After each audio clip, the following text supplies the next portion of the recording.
नमस्कार, प्रणाम, हाय दोस्तों। हम अभी पहुंचे हैं जगदम्बा फिल्म स्टूडियो, चारी बाजार में है, सिवान जिला में पड़ता है। और हमारा एक गाना फिर आज रिकॉर्ड हुआ, जिस गाना को हम आप लोग को गा कर सुनाते हैं अपने अपने ब्लॉग्स के बारे में।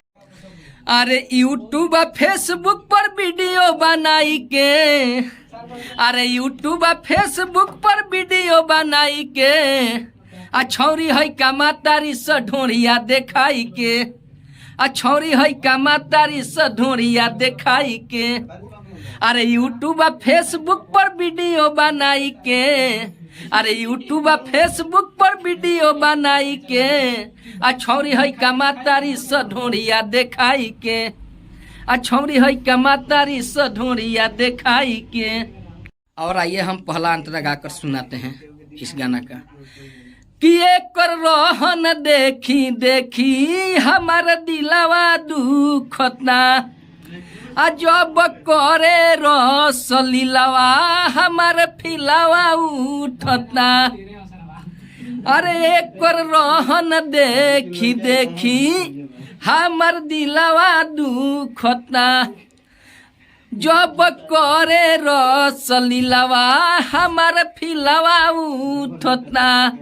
अरे देहिया से पूरा अपन कपड़ा हटाई के, अरे देहिया से पूरा अपन कपड़ा हटाई के, आ छौरी है कामा तारी स ढोरिया देखाई के, आ छौरी है कामा तारी स हिंका के पटाई के। ये हम अभी सुना रहे हैं दूसरा का अंतरा एकदम अच्छा से।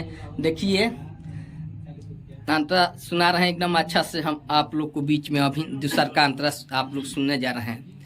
कि चाहे गाँव हो के चाहे हो के शहरियान हो, लाचका के जान ले ली सन कमरियान हो। चाहे गाँव हो के चाहे हो के शहरियान हो, लचका के जान ले ली सन कमरियान हो।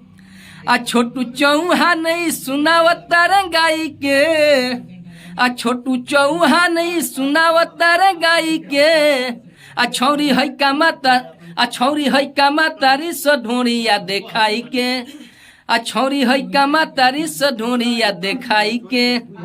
आ फेसबुक इंस्टा पर वीडियो बनाई के, आ फेसबुक यूट्यूब पर वीडियो बनाई के, आ छौरी है कामा तारी स ढोरिया देखाई के, आ छौरी है कामा तारी स ढोरिया देखाई के।